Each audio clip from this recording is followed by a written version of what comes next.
Hey everyone, how you doing?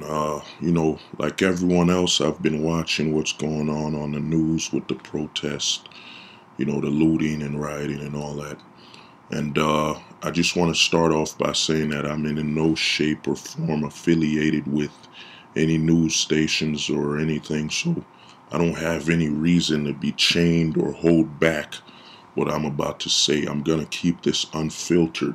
What I mean by unfiltered is that, unlike the news, I won't be filtering the truth to the point where it's just lacking any type of information. I'm just going to tell you like it is and how it should be told. And, I've been pursuing a solution for these issues because, like anyone else that's a minority, I am in the line of fire, as in, whether this involves me. If someone dies just because they look like me, then it should be an issue for me. I shouldn't wait for someone in my family or anything like that to occur for me to be offended by this type of situation.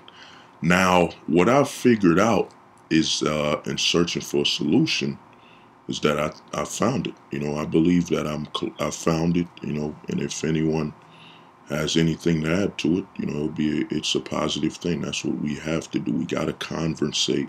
We got to talk about solutions, not just showcasing the activity being done to us wrongfully. Now I'm gonna touch up on that situation. I have a 5-act system, 5 acts.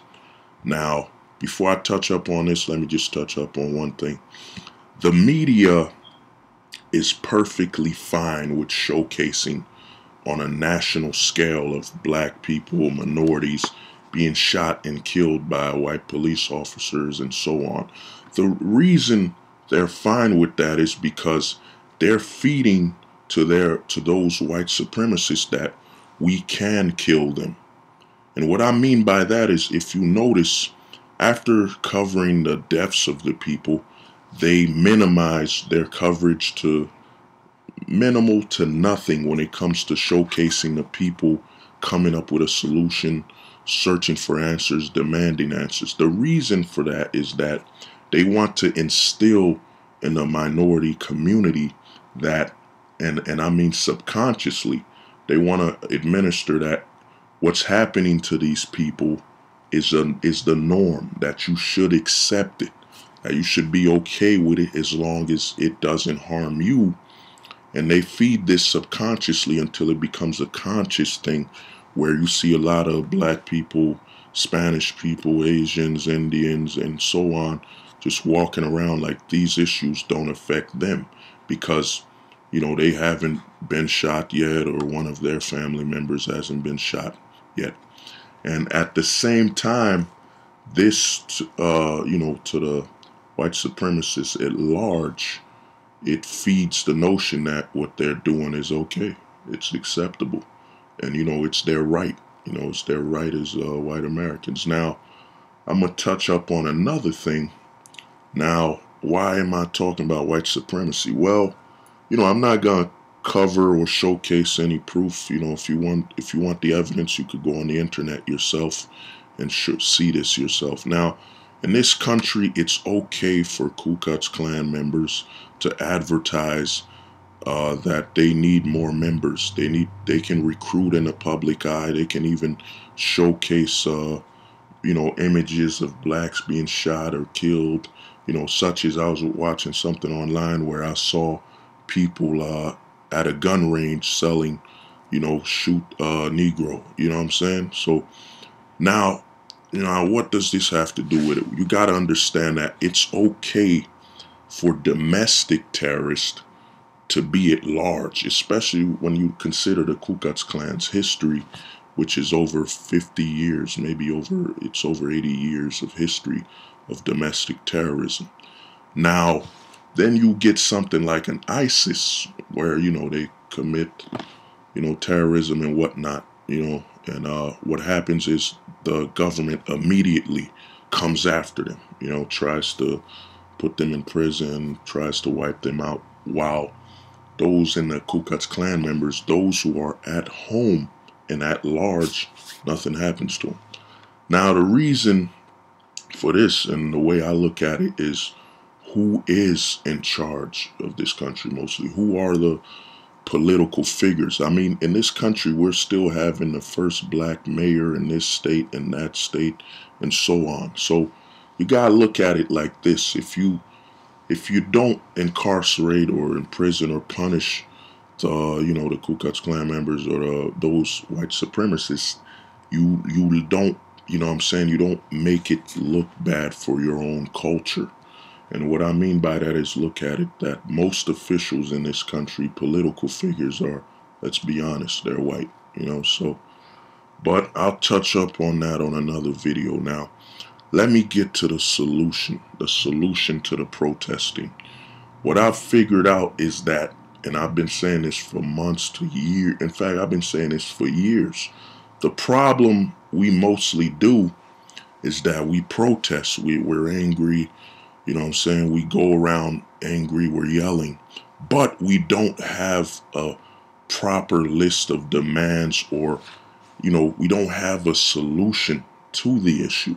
So basically we go around protesting, and we just protest until we burn ourselves out, until you run out of energy. That's what happens. And another thing with protesting is that you're protesting to, when you're protesting without a solution, you're basically just yelling and hoping that they'll listen to you and try to help you. But let's be honest, they don't want to help you. You know what I'm saying? You gotta look at it like this. When they talk about the American dream, you're excluded. If you're African American, Asian American, Chinese American, whatever, that doesn't apply to you. I mean, think about it. When you apply for a job, the only people that are referred to as Americans are white people. So it has nothing to do with you, Now, here's my solution to the issue at hand. Now, how do you go about protesting and reach a solution and accomplish a solution that isn't a settlement? Because one of the problems we have is we just settle. They give you a small amount, we'll take care of them, we'll stop these cops and so on. It's bull. It's just they put a band-aid on a broken leg. That's what they usually do. Now, here's my solution to the problem. And I believe that the solution should come from people like me, people who are in the line of fire, as in people who are in your community, not outside of it, that don't have nothing to do with this. And it's got to be a it's, I'll cover more of it, but here it is. I have a 5-act system. 5 acts. Let me switch up. 5-act system. Now, here's the system, and the system is very simple. The thumb represents the neutral foundation. I'm going to go into what this all means. Now, this right here represents securing the foundation. This right here represents the list of demands that, that must be met, that must be needed. And this right here, my bad. This right here, forget it. All I'm saying is, it's a 5-act system. Neutral foundation, securing the foundation, list of demands, action, and finally, the resolution. And now, why choose I know some people are going to ask, why choose the pinky as the resolution? Because the hardest thing to get is the goal you want. It's not hard to form around a solution, to get together to acquire it. Now, here is the solution, plain and simple. What we as a community and on a township scale, it can't be that we all try to unify from cross states. No. That's not the right way to do it, since every state in this country passes their laws separately. You can't expect that you getting together with other people from other states will equal a solution. What you got to do is on a township level. And now here's what you got to do, and it's very plain and very simple. What you got to do is you got to form a foundation on a neutral plane in your township, as in your community center. You got to form you got to get together in the community center. And what you do is this community center will be the base of operations. And this base of operations will be for those you will elect and form a council. And now what is this council? You got to form a council within your community. And each of these council members have to live in the community. And they got to live there, and they have to be some of the brightest, as in they have to be they have to at least have graduated high school and college. And now, why should you form a council?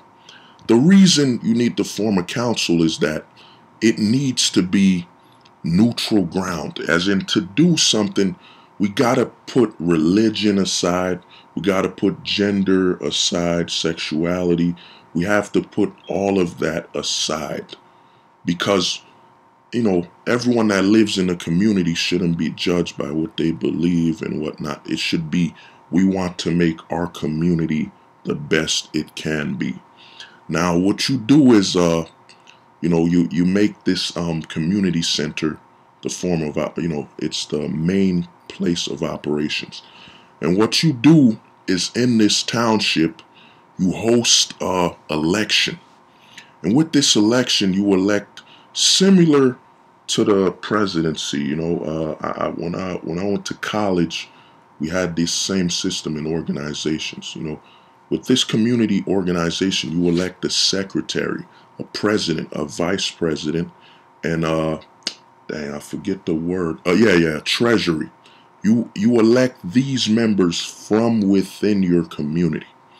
Now, their job, as leaders within the community, is to represent the community. Now, that's step one. That's forming the foundation. You host a community election. To form the foundation will be an organization led by people in the community, for the community. Now, another thing is, parties have nothing to do with this. It doesn't matter if they're Democrat, Republican, Independent. All of that has to be pushed aside for the betterment of the community. Now, after that's done, after the election and so on, what you have to do, the very next step, is, how do you secure this foundation of a new organization bent on representing the community?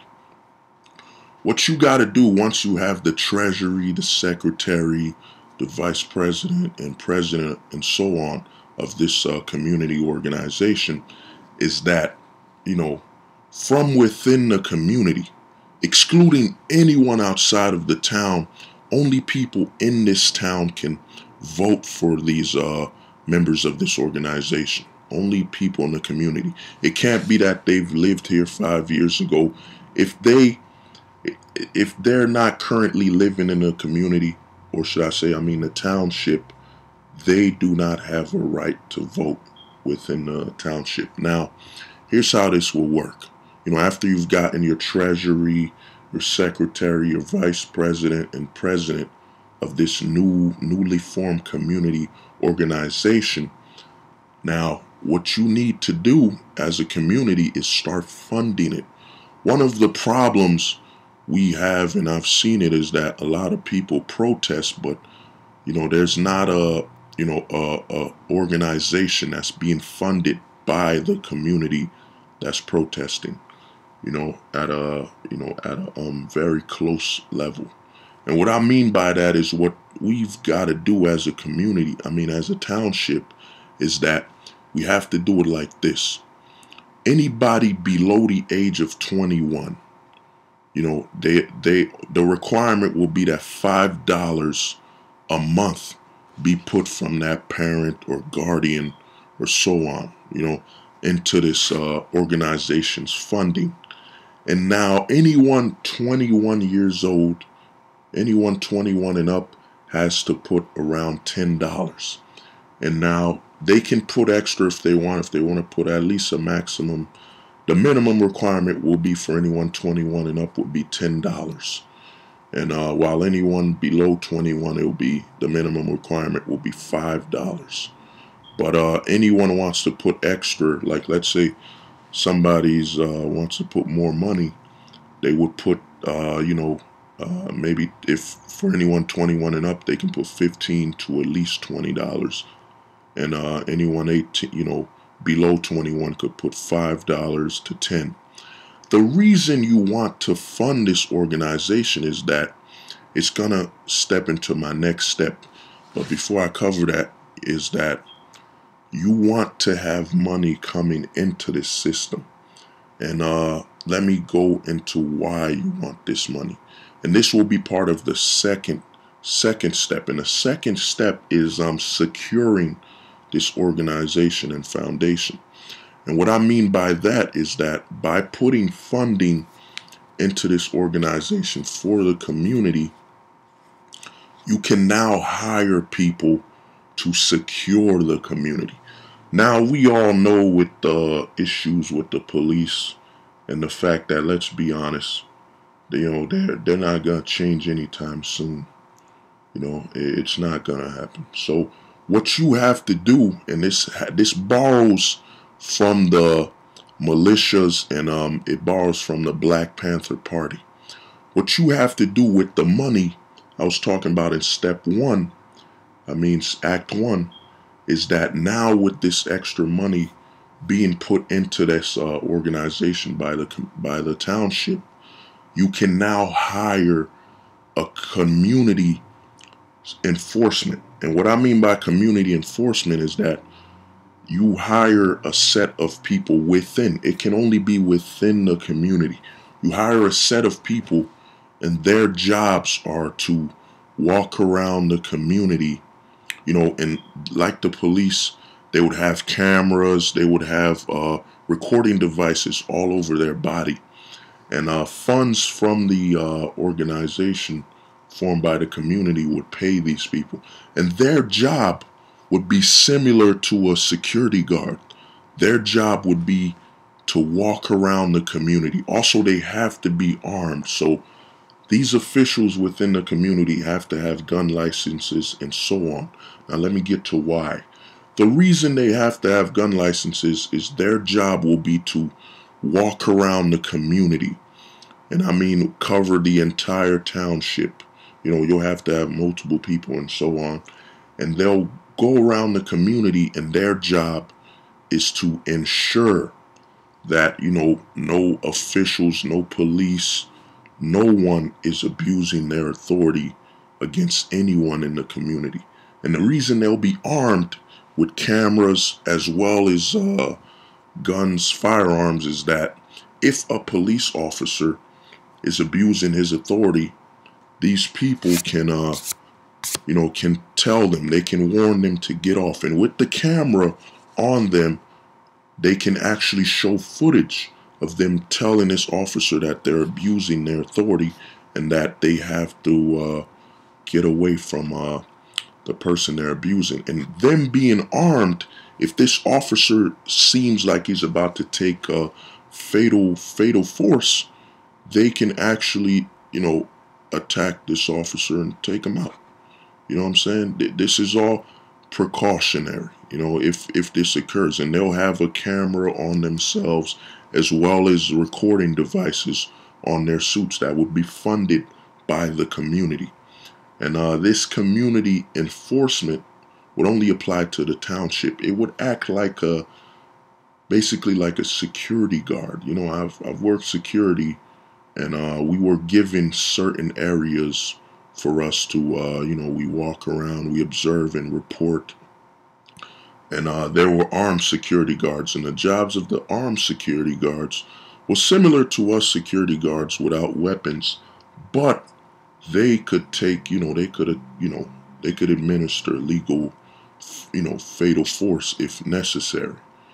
But in the case of the community enforcement, they would be armed with cameras, top to bottom, listening devices. So if it goes to court, they can prove that what they were doing was for the sake of the community. It was to protect the community's people. And the job of these township community enforcers would be to simply walk around the community, let the police officers know that they are not only being watched by the community, but that these people will defend their community if necessary, and that these people would be armed with licensed, issued, or issued firearms, but and all that. Now, another thing in this Act 2 securing the community is that with the money being funded into this organization by the township itself, you know, it could fund it could fund activities by the council, the elected council members that would represent the community, such as negotiating and providing services for the community, at large. Now, part three, part three is the list of demands. What you would need in Act 3, which is a list of demands, is that you need a list of demands that must be met to ensure that, the community is at peace, at peace with to ensure that the community is at peace with how the political figures and police are behaving. And now, here are the acts I personally set up, personally think that have to be met. And this list of demands will go into Act 4.